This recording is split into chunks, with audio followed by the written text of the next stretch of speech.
तो जैसे कि ये रहा हमारा स्प्लिट एसी और ये है हमारा आउटडोर यूनिट। जैसे कि पिछली वीडियो को अगर आप नहीं देखें तो ज़रूर देखिए, क्योंकि बहुत सारी जानकारी आपको वहाँ पे भी मिलेगी। इसे मैंने ओपन यहाँ पे कर दिया है पैकेज से।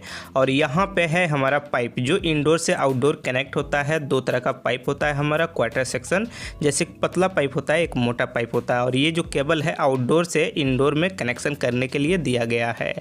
अब चलिए सबसे पहले हम क्या करेंगे, आपको दिखलाएंगे इसमें जो टूल्स इस्तेमाल होगा। जैसे यहाँ पे गेज वाल है और ग्रिप स्क्रू है, फास्टनर है कसने के लिए। गेज वाल से लीकेज और प्रेशर चेक किया जाता है। तो यहाँ पे तो हम लीकेज चेक करके आपको दिखलाएंगे। उसके बाद ये हमारा ड्रिल मशीन है। ड्रिल मशीन में दो तरह के बीट है, एक जो छोटा पतला है 6 mm का, वो ग्रिप स्क्रू कसेंगे, और मोटा वाला जो बड़ा है उससे ड्रिल करेंगे पाइप बाहर ले जाने के लिए, इंडोर से आउटडोर के लिए। और यहाँ पे टूल्स वगैरह है, जैसे कि प्लायर है, स्क्रू ड्राइवर है, वायर स्टिपर है, और यहाँ पे हमारा टेफ्लॉन टेप है।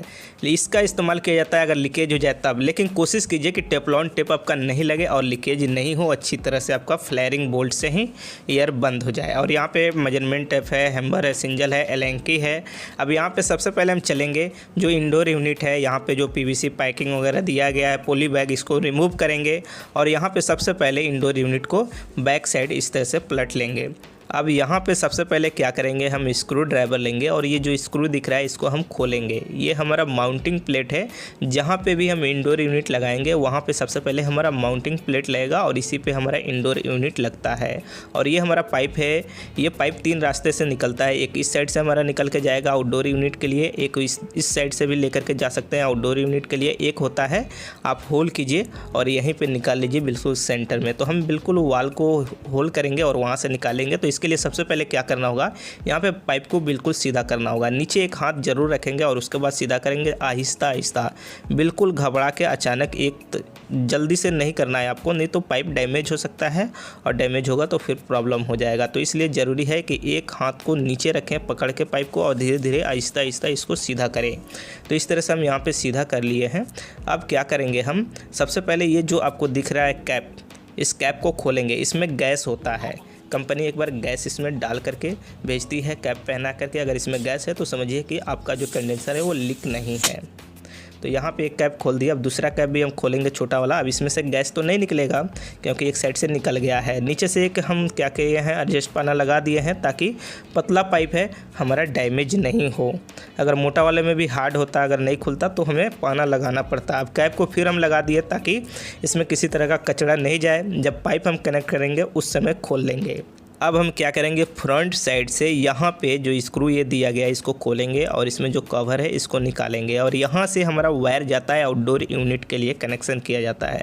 सबसे पहले एक नीचे दिया गया है जो वायर को लॉक किया जाता है ताकि वायर खींचने से हमारा खिंचाए नहीं और प्रॉपर तरह से एक जगह पे स्थिर रहे। तो इसको भी हम यहाँ पे खोल लेते हैं। अब क्या करेंगे, यहाँ पे हम वायर का कनेक्शन करेंगे। सबसे पहले इसको बैक साइड करते हैं और जो वायर दिया गया है पाइप के साथ, यानी इस एसी के साथ, जैसे ये, इस वायर को यहाँ पे खोलेंगे और इस वायर को यहाँ से डालेंगे। कैसे डालते हैं, जैसे यहाँ पे देख लीजिए, यहीं पे हमारा वायर जाएगा। ठीक है, यहाँ से वायर हमारा चला जाता है उस साइड। जैसे यहाँ से हम डाल दिए और यहाँ से हमारा वायर इस साइड, फ्रंट के साइड जहाँ पे हम खोले थे, यहीं पे निकल जाता है। जैसे यहाँ पे हमारा निकल गया है, इसको हम खींच लेंगे और खींचने के बाद यहाँ पे हम कनेक्शन कर देंगे। अब जैसे कि यहाँ पे क्लियर तरह से लिख दिया गया रहता है और उसके हिसाब से भी आपको कनेक्शन करना है। और जो एसी का आपका बॉक्स रहता है उस पर भी कनेक्शन दिया गया रहता है, तो आपको सेम उसी तरह से कनेक्शन करना है। सबसे पहले हम यहाँ पे फेस का कनेक्शन करेंगे, उसके बाद न्यूट्रल का कनेक्शन करेंगे, उसके बाद बॉडी अर्थ जो होता है उसका कनेक्शन करेंगे। तो जैसे ये न्यूट्रल का हमारा दूसरा हो गया और उसके बाद तीसरा वाला जो है यहाँ पे बॉडी अर्थ करेंगे। और थोड़ा सा भी लूज नहीं होना चाहिए वायर, एक बार चेक कर लीजिएगा, स्क्रू को लूज बिल्कुल नहीं होना चाहिए, फुल टाइट होना चाहिए। उसके बाद क्या करेंगे, इस वायर को यहाँ से जो लॉक करने वाला जो है इसको भी यहाँ पे अच्छी तरह से कस देंगे वायर, ताकि हमारा लॉक हो जाए, ताकि खींचने पे हमारा इधर से खिंचाए नहीं। तो यहाँ पे प्रॉपर तरह से टाइट कर देंगे। ये हो गया हमारा कनेक्शन। ये वायर जाएगा हमारा आउटडोर यूनिट में और कनेक्ट हो जाएगा। यहाँ पे फिर कवर लेंगे ये और यहाँ पे स्क्रू लेंगे और स्क्रू लेकर के इसे बंद कर देंगे। अब क्या करते हैं, इसे फिर से हम पलट देते हैं। पलट करके इसके बैक साइड चलते हैं। बैक साइड हमेशा वायर को ध्यान में रखिएगा कौन सा आउटडोर यूनिट में जाएगा। और ये ड्रेन का पाइप है, इसमें से थोड़ा थोड़ा पानी गिरता है। अब उसके बाद क्या करेंगे, यहाँ पे माउंटिंग प्लेट रखेंगे ताकि हमको मेजरमेंट करके होल करना है जो पाइप हमारा निकलेगा। इसलिए सबसे पहले क्या करेंगे, चलेंगे जिस जगह पे हमको इंडोर यूनिट लगाना है, यहाँ पे हम क्या करते हैं, थर्मोकोल डाल देते हैं। इसे बाद में हम निकाल भी सकते हैं ज़रूरत पड़ने पे। अब चलिए हम क्या करेंगे, सबसे पहले चलेंगे जिस रूम में हमको लगाना है। जैसे इस रूम में इस वाल पे यहाँ पे लगाना है। यहाँ पे एक बल्ब का पॉइंट था पहले, अब ये बंद हो गया। अब यहाँ पे इंडोर यूनिट जो हम लगाएंगे, मिनिमम जो सेलिंग से होता है वो 5 इंच गैप होना ज़रूरी है। अगर ज़्यादा है तो कोई प्रॉब्लम नहीं है, दोनों साइड से भी आपको 5 इंच 6 इंच ज़रूरी है गैप रखना। अगर ज़्यादा है तो कोई प्रॉब्लम नहीं है। जैसे यहाँ पे हमारा ज़्यादा है तो हम सेलिंग से डायरेक्ट जो होल है उसको 2 फीट पे ही कर देते हैं, क्योंकि हमारा गैप ज़्यादा है तो कोई प्रॉब्लम नहीं है। अब उसके बाद क्या करेंगे, इस वाल की सेंटर निकालेंगे। जैसे जो हमारा वाल है कितना चौड़ा है, इस वाल को मेजरमेंट करेंगे और इसका सेंटर निकालेंगे, क्योंकि सेंटर में लगाएंगे तभी जाके हमारा अच्छा लगता है। जैसे ये हमारा सेंटर हो गया। अब उसके बाद क्या करेंगे, एसी को मेजरमेंट करेंगे और इसका सेंटर निकालेंगे। हर आपका इंडोर यूनिट एसी जो होता है उसका साइज एक ही होता है, फिर भी अगर आप नए हैं तो इस तरह से सेंटर निकालते हैं तो ज़्यादा बेहतर होगा। 1 फीट पे होल होता है मिनिमम, जैसे कि यहाँ पे दिखाते हैं हम आपको। यहाँ पे आप देखेंगे तो 1 फीट पे ये होल आप करेंगे तो आसानी से हो जाएगा। तो यहाँ पे क्या करेंगे, हम 1 फीट पे मार्किंग करेंगे और यहाँ पे मिनिमम 2 इंच मोटा होल किया जाता है। ठीक है। अब ऊपर सेलिंग से फिर हम यहाँ पे सेंटर निकाल लिए और यहाँ पे हम होल करेंगे। यहाँ पे सिंगल हैमर से भी कर सकते हैं, और आपके पास ड्रिल मशीन है, अगर बीट है तो आप 16 mm 20 mm के बीट से 1 2 3 होल करके आसानी से होल कर सकते हैं। जैसे कि हम ड्रिल मशीन लेंगे और यहाँ पे होल करेंगे, जैसे कि यहाँ पे हम होल कर रहे हैं। अब जैसे कि इसमें सरिया आ गया है हमारा, एक बार हम इसे निकाल दिया। अब यहाँ पे जैसे कि सरिया है तो हम क्या करेंगे, थोड़ा सा ऊपर कर लेंगे, क्योंकि यहाँ पे लिंटर है हमारा। लिंटर यानी जो बीम होता है वो है, तो कोई बात नहीं, हम थोड़ा सा ऊपर होल कर लेंगे, कोई प्रॉब्लम नहीं है हमको। तो यहाँ पे होल हम कर रहे हैं तो यहाँ पे देखिए हमारा आसानी से चला गया, यानी यहाँ पे नहीं है, ईंट का भी धूल जो है वो आ रहा है। तो यहाँ पे हम 3 होल कर देते हैं और उसके बाद सिंगल हैमर से मार करके इस होल को हम बड़ा कर देंगे। तो जैसे यहाँ पे दूसरा होल हो गया, तीसरा भी हो गया। अब यहाँ पे सिंगल हैमर से इसको मारेंगे इस तरह से, यानी तोड़ देंगे और तोड़ करके आसानी से इसको होल कर देंगे। मिनिमम 2 इंच होना चाहिए, जिसमें क्या होता है कि हमारा ड्रेन का भी पाइप चला जाता है और जो 2 पाइप होता है इंडोर से आउटडोर वो भी चला जाता है, प्लस जो वायर होता है इंडोर से आउटडोर यूनिट तक वो भी चला जाता है। जैसे कि यहाँ पे होल कर दिए। एक चीज़ और हमेशा ध्यान में रखिएगा, जो बाहर का साइड होता है वो होल थोड़ा डाउन हो और अंदर जो हमारा जिधर इंडोर यूनिट लगता है ये होल के साइड इधर थोड़ा अप हो, यानी तिरछा होल हो। अब यहाँ पे क्या करेंगे, हम सबसे पहले यहाँ पे हम मेजरमेंट करेंगे। जैसे ये देखिए, ये जो पाइप है इससे हमारा माउंटिंग प्लेट की गैप कितना रहेगा, 5 इंच होता है, फिर भी इस तरह से आप मेजरमेंट कर सकते हैं। अगर आप नए हैं तो कन्फ्यूजन आपको नहीं होना चाहिए, इसलिए हर स्टेप को हम बता रहे हैं। तो यहाँ पे 5 इंच गैप होना चाहिए। तो यहाँ पे हम मेजरमेंट कर लिए। उसके बाद क्या करेंगे, यहाँ पे 5 इंच पे हम मार्किंग कर लेंगे। यहाँ पे मार्किंग करके फिर हम माउंटिंग प्लेट लगाएंगे। यहाँ पे हम मार्किंग कर लिए। अब यहाँ पे हम क्या करेंगे, आपका माउंटिंग प्लेट लगाएंगे। माउंटिंग प्लेट होल के बराबर होना चाहिए, क्योंकि नीचे ऊपर नहीं होना चाहिए, क्योंकि पाइप वहीं से निकल रहा है। आप देख लीजिए मिनिमम आधा इंच होता है पाइप आपका। आप माउंटिंग प्लेट को उसी हिसाब से आप मार्किंग कीजिएगा। यहाँ पे जो माउंटिंग प्लेट है उसको बिल्कुल हम सीधा लिए हैं। आप एंगल जो होता है राइट एंगल उसका इस्तेमाल कर सकते हैं, लेकिन हम यहाँ पे बिल्कुल सीधा किए हैं। टेढ़ा नहीं होना चाहिए, नहीं तो पानी का जो ड्रेन है वो फिर अंदर चूने लगता है। बिल्कुल लेवल आपका सही होना चाहिए। और यहाँ पे ड्रिल करेंगे। ड्रिल करने के बाद इसमें ग्रिप डालेंगे और उसके बाद स्क्रू से कस देंगे। तो यहाँ पे फटाफट हम माउंटिंग प्लेट को कस देते हैं और उसके बाद आगे का प्रोसेस हम आपको दिखलाते हैं। तो जैसे ये हमारा माउंटिंग प्लेट यहाँ पे कस लिया। अब उसके बाद क्या करेंगे, यहाँ पे जो ये थर्मोकोल डाले थे इसको हम निकाल देंगे। अगर इस साइड से हमको वायर नहीं निकालना रहता तो थर्मोकोल निकालने की ज़रूरत नहीं पड़ती। तो हम यहाँ पे निकाल दिया और यहाँ से जो वायर हम निकाले हैं वो हमारा मेन लाइन है, यानी मेन इनपुट होगा। और ये जो दूसरा वायर है ये हमारा आउटडोर यूनिट तक जाएगा। तो हम क्या करेंगे, यहाँ पे सबसे पहले इसको आपस में इस तरह से करेंगे और टेप लगा देंगे 1-2 जगह, ताकि हमारा इधर उधर नहीं जाए, एक साथ इकट्ठा रहे। तो यहाँ पे 2 जगह हम टेप लगा दिए। 2 जगह टेप लगाने के बाद अब क्या करेंगे, यहाँ से इंडोर यूनिट को उठाएंगे और सबसे पहले वायर हमारा लंबा है तो हम इस होल से उस साइड बाहर निकाल देते हैं। वायर को निकालेंगे और उसके बाद यहाँ पे जो हमारा 3 पाइप है, एक ड्रेन का है जो पानी का और 2 हमारा पाइप गैस का है, इसको इसके साथ यहाँ होल में हम डाल देंगे। बिल्कुल सीधा डालेंगे, टेढ़ा किसी तरह का नहीं, आसानी से ये चला जाएगा। होल आपका होना चाहिए उस साइज का। अब यहाँ पे ये चला गया। अब इसे क्या करेंगे, बराबर बैठाएंगे। एक चीज़ और, जो इसमें लॉक दिया गया है, जिस तरह से बैक साइड आप देखे थे वहीं पे लॉक है और इसे लॉक होना चाहिए एकदम बिल्कुल बराबर सेंटर में लाएंगे। दोनों साइड का लॉक ऊपर से सबसे पहले फंसा देंगे और नीचे के साइड। अब इसको दबाएंगे ना तो ये कट से करेगा और लॉक हो जाएगा। तो ज़रूरी है कि इसको लॉक करना, तब जाके ये हमारा सही से होगा। जैसे यहाँ पे हमारा लॉक हो गया। अब ये हमारा हिलेगा भी नहीं, बिल्कुल सही हो गया, फिक्स हो गया। तो इस तरह से हमारा इंडोर यूनिट यहाँ पे लग गया। अब इसमें हम क्या करेंगे, पाइप जोड़ेंगे। पाइप जोड़ने के लिए अगर आप सीधा जोड़ना चाहते हैं जोड़ सकते हैं। अगर यहाँ पे टेढ़ा है आपको करना है तो आपको थोड़ा दूरी से टेढ़ा करना होगा। अचानक एक ही जगह से ये टेढ़ा नहीं होगा, क्योंकि फिर वहाँ पे पचक जाएगा और डैमेज हो जाएगा। हमेशा ध्यान में रखिएगा, थोड़ा थोड़ा आपको आगे पीछे करके करना होगा। जैसे एक साइड से कर रहे हैं, थोड़ा थोड़ा बढ़ते जाना होगा। तो यहाँ पे आराम आराम से करना होगा, नहीं तो स्प्रिंग का आप इस्तेमाल कीजिए। तो स्प्रिंग इसमें उतना अच्छे से काम नहीं करेगा जितना अच्छा से आप हाथ से कर सकते हैं। तो यहाँ पे धीरे धीरे आपको करना होगा, थोड़ा थोड़ा बढ़ाते हुए। इस तरह से हम कर लेंगे। तो यहाँ पे हो गया। अब उसके बाद क्या करेंगे, पाइप लेते हैं। पाइप को इस तरह से हम सीधा कर सकते हैं, ज़मीन पर रखेंगे, प्लास्टर पे इस तरह से करेंगे तो आसानी से हो जाएगा। ऐसे भी हाथ से हो सकता है। आप धीरे धीरे काम कीजिएगा तो आपको बहुत अच्छा एक्सपीरियंस खुद हो जाएगा। अब यहाँ पे एक साइड फ्लेयरिंग किया गया है तो हम फ्लेयरिंग नहीं करेंगे, डायरेक्ट कस देंगे। दूसरे साइड फ्लेयरिंग हमको करना पड़ेगा। अब यहाँ पे जैसे इस तरह से लगाएंगे और यहाँ पे इसको कस देंगे। अब यहाँ पे एडजस्ट पाना का इस्तेमाल जरूर कीजिएगा, जिसे सिलाई रेंच भी कहा जाता है बहुत से जगह पे। और 2 पाना का, एक साइड से आपको पकड़ना है और एक साइड से आपको कसना है, नहीं तो पाइप मुड़ जाएगा तो फिर वो डैमेज पक्का हो जाएगा। तो हमेशा ध्यान में रखिएगा और फुल टाइट कीजिएगा, थोड़ा सा भी लूज नहीं, फुल टाइट। उसके बाद फिर उसी तरह से जो पतला वाला पाइप है उसको भी लेंगे और एक साइड तो फ्लेयरिंग करके कंपनी ने दिया ही है और फिर यहाँ पे इसको कस लेंगे। इस तरह से ये आसानी से कस जाता है।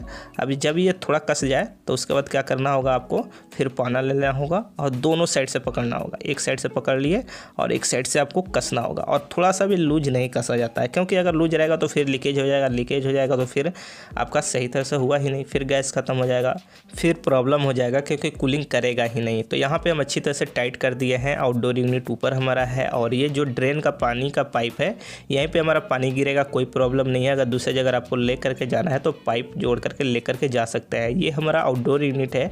और यहाँ पे जो ये हमारा दिया गया गत्ता, इसे हटा देंगे। अब यहाँ पे जैसे कि हमारा ये दोनों पाइप है, अब इस साइड हमको फ्लेयरिंग करना होगा। तो यहाँ पे क्या करेंगे, सबसे पहले हम क्या करते हैं, यहाँ पे इस तरह से लेते हैं और फ्लेयरिंग बोल्ट सबसे पहले डालेंगे। अब यहाँ पे फ्लेयरिंग बोल्ट डालने के बाद इसको इसके अंदर कसेंगे। यहाँ पे हमारा फ्रेश है पाइप, अगर फ्रेश अगर जहाँ पे नहीं रहेगा वहाँ पे इस तरह से रेती हमको मारना पड़ेगा, फ्रेश करना पड़ेगा, नहीं तो फट जाता है, आपका फ्लेयरिंग नहीं हो पाता है। तो यहाँ पे अच्छी तरह से रेती मार देंगे और उसके बाद क्या करेंगे, यहाँ पे ये फंसाएंगे इसको और इसको फंसा करके इसको इस तरह से फ्लेयरिंग कर लिया जाता है। इस तरह से हम यहाँ पे फ्लेयरिंग इसको कर लेंगे, पूरा फ्रेश होता है और अच्छी तरह से करेंगे, थोड़ा सा भी लूज नहीं। और यहाँ पे अगर फट जाए तो समझिए लीकेज हो जाएगा, तो इस बात को ध्यान में रखना है। लेकिन हमारा फ्लेयरिंग सही है। अब यहाँ पे क्या करेंगे, जो ये मोटा वाला पाइप है तो मोटा वाला में जाएगा, पतला वाला पतला में जाएगा, चेन तो आपका लग नहीं सकता एक दूसरे में। तो यहाँ पे हम क्या करेंगे, अच्छी तरह से इसको कस लेते हैं। यहाँ पे इसको कसने के बाद क्या करेंगे, पाना से भी आपको टाइट करना होगा और थोड़ा सा भी लूज नहीं, फुल टाइट करना है, नो लूजिंग। अगर आप लूज कर देंगे तो फिर वो लीकेज हो जाएगा। तो यहाँ पर हम फुल टाइट कर रहे हैं और ये फुल टाइट हमारा हो गया। यहाँ पे आपको लूज नहीं करना है। इसी तरह से हम क्या करेंगे, जो दूसरा हमारा पतला वाला पाइप है उसमें भी फ्लेयरिंग टूल्स यहाँ पे लगाएंगे। और जो पतला वाला साइज है, इसमें हर साइज का होता है फ्लेयरिंग टूल्स में, और यहाँ पे हम लगाएंगे। ज़्यादातर आपको 2 ही साइज इस्तेमाल करने के लिए मिलता है। और यहाँ पे रेती लेंगे, फ्रेश नहीं है इसका मुँह, तो थोड़ा सा रगड़ देंगे। रगड़ने के बाद इसको थोड़ा सा फिर डालेंगे फ्लेयरिंग आपका, और इस तरह से इसको फ्लेयरिंग कर देंगे। इस तरह से हमारा फ्लेयरिंग हो जाएगा। तो इस तरह से हमारा ये भी हो गया। अब इसको भी क्या करेंगे, हम यहाँ पे कस लेंगे। तो चलिए हम फटाफट इसे भी कस देते हैं। हम जब भी कसेंगे, जब पाइप लगाएंगे, चाहे मोटा हो या पतला हो, अगर बिल्कुल सेंटर में और सीधा पाइप है तो आसानी से कस जाएगा। अगर टेढ़ा रहेगा तो नहीं कसेगा। जैसे हम सीधा लगा रहे हैं तो फटाफट ये कस जा रहा है, हमको परेशानी नहीं हो रहा है। तो यहाँ पे हम अच्छी तरह से कसेंगे और टाइट पूरा करेंगे, किसी तरह का लूजिंग नहीं। हमेशा ध्यान में रखिएगा, अगर थोड़ा सा भी लूज हुआ तो प्रॉब्लम हो जाएगा आपको। अब क्या करेंगे, जो वायर है उसका कनेक्शन यहाँ पे करेंगे। जैसे इस बॉक्स में स्क्रू है, इसको खोल लेंगे, नीचे कनेक्शन भी बताया गया उसी तरह से आपको करना है। यहाँ पे आप क्या करेंगे, तीनों वायर को लेंगे और नीचे फिर ये लॉक जो वायर का किया जाता है इसके अंदर से लेकर के आएंगे, ताकि वायर खींचने से हमारा लूज नहीं रहेगा, यानी खिंचाए नहीं। अब यहाँ पे क्या करेंगे, सबसे पहले हम फेस डालेंगे, उसके बाद न्यूट्रल डालेंगे, उसके बाद अर्थ डालेंगे जो बॉडी अर्थ है हमारा। तो यहाँ पे फिर हम फटाफट यहाँ पे कनेक्शन कर लेते हैं। चलिए, फेस हो गया, न्यूट्रल हो गया और ये हमारा अर्थ हो गया। और फुल टाइट करेंगे, नो लूजिंग, जिस तरह से यहाँ पे आपका कनेक्शन भी दिया गया है इसी तरह से कनेक्शन किया जाता है। डायग्राम दिया गया रहता है, फिर भी उस पर लिखा भी गया रहता है कनेक्टर के पास। यहाँ छोटा छोटा है, आपको दिखाई नहीं दे रहा है, लेकिन अच्छी तरह से कनेक्शन करेंगे। यहाँ पे कनेक्शन करने के बाद फिर कवर को लगाएंगे और बंद कर देंगे। अब यहाँ पे हमें गैस लीकेज चेक करना होगा और स्टार्ट करेंगे। उससे पहले हम क्या करेंगे, एक चीज़ बतला दें, जो फाउंडेशन देख रहे हैं इसमें ज़रूर फास्टनर लगा के कस दीजिए। अभी पावर सप्लाई हमारा कट गया है, जब आएगा तब ये फास्टनर ज़रूर हम लगा देंगे। अब यहाँ पे सबसे पहले गेज वाल लेंगे, पाइप लेंगे और यहाँ पे लीकेज चेक करेंगे। एक चीज़ और, R32 जो गैस होता है जिस भी यूनिट में, उसका पाइप जो रहता है अलग साइज का रहता है, R22 का अलग साइज का रहता है, 410 का अलग साइज का रहता है। तो हमेशा ध्यान में रखिए, हर पाइप हर साइज में नहीं लग सकता है। जितना नंबर का गैस है उसका पाइप अलग होता है और वहीं लगेगा। तो यहाँ पे उसी साइज का आप लगाइए। जैसे R32 है तो हमारा R32 का ही यहाँ पे लिए हुए हैं। जैसे 410 और R32 जो गैस होता है नंबर का, उसमें लगभग एक ही पाइप लगता है। अब यहाँ पे हम क्या करेंगे, ये जैसे बंद किए हैं इसे हमें सबसे पहले खोलना होगा। जैसे इसे खोल देंगे तो एयर जो रहेगा वो भी हमारा निकल जाएगा और यहाँ से गैस भी थोड़ा निकल जाएगा। तो सबसे पहले जो पतला वाला पाइप होता है यहीं से हमारा गैस आउट होता है, मोटा वाले से यहाँ पे इन होता है। तो यहाँ पे पतला वाला पाइप का ये जो नट है इसको खोलेंगे, उसके बाद एलेंकी लेंगे 5 नंबर का और यहाँ पे गैस को खोलेंगे। जैसे यहाँ पे ध्यान से सुनिएगा, खोलेंगे तो थोड़ा सा निकलेगा, आपको आवाज़ भी सुनाई देगा। जैसे यहाँ पे हमारा गैस निकल रहा है। अब यहाँ पे हम बंद कर दिए वाल को। यहाँ पे बंद करने के बाद यहाँ पे एलेंकी भी बंद कर दिए हैं और इतना पे गैस हमारा रुक जाएगा। अब यहाँ पे हम क्या करेंगे, सबसे पहले नोट कर लेंगे कि हाँ इतना हमारा गैस है, ठीक है।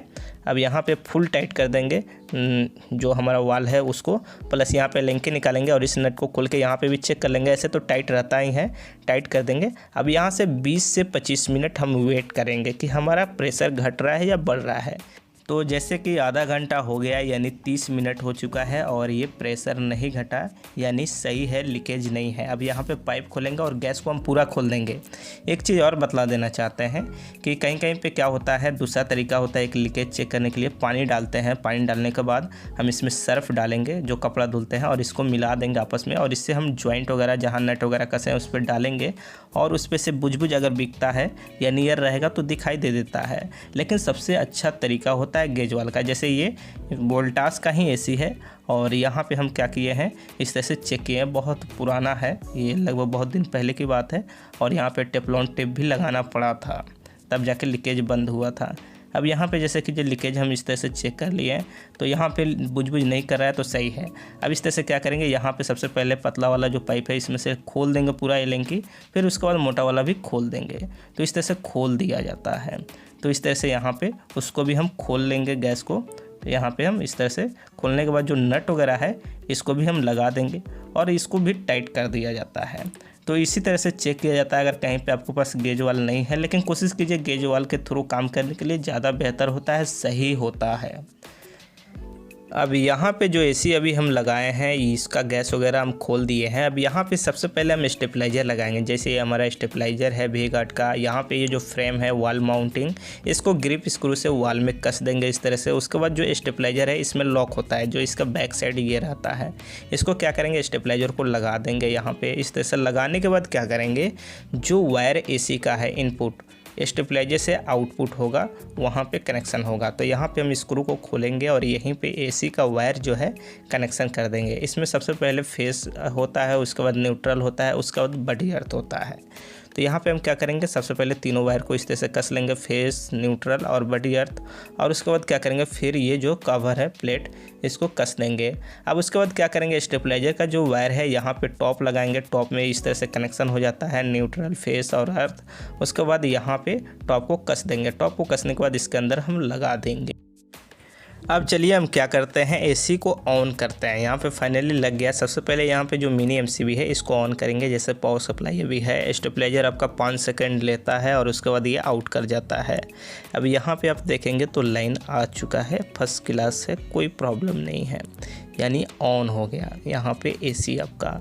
अब रिमोट से आप इसका टेम्परेचर अप डाउन कर सकते हैं, जैसे 16 डिग्री 17 डिग्री, जितना पे आप चाहें, जितना कूलिंग आपको ज़रूरत है उतना पे आप सेटअप कर सकते हैं। जैसे यहाँ पे 16 हम किए हैं, अगर आप चाहें तो इसको बढ़ा सकते हैं, इस तरह से घटा सकते हैं। अब उसके बाद यहाँ पे ऑन ऑफ करने के लिए भी दिया गया रहता है रिमोट। उसके बाद यहाँ पे मोड भी दिया गया रहता है, किस मोड में आप चलाना चाहते हैं, कितना डिग्री पे, तो आप अपनी ज़रूरत के हिसाब से इसे चला सकते हैं और ये अच्छा कूलिंग करता है। एक चीज़ और, ये 16 डिग्री की बात करें या 70 डिग्री की बात करें तो हर कंपनी का अलग अलग होता है, कूलिंग भी सबका अलग अलग हो जाता है। यहाँ पे स्टेबलाइजर इनपुट आउटपुट जो आएगा आपका उसके हिसाब से 240 तक बना करके देता है, यानी 240 वोल्ट बना करके देता है इसी को चलने के लिए। यहाँ पे जो आउटडोर यूनिट है वो मिनिमम 3 मिनट के बाद आउट करता है और आउटडोर यूनिट चलता है। अभी ये फ़िलहाल बंद है, जब ये 3 मिनट हो जाएगा तो वहाँ से जो इंडोर यूनिट का पीसीबी होता है वो आउट करता है वहाँ से, यानी पावर कमांड देता है और उसके बाद ये ऑन होता है।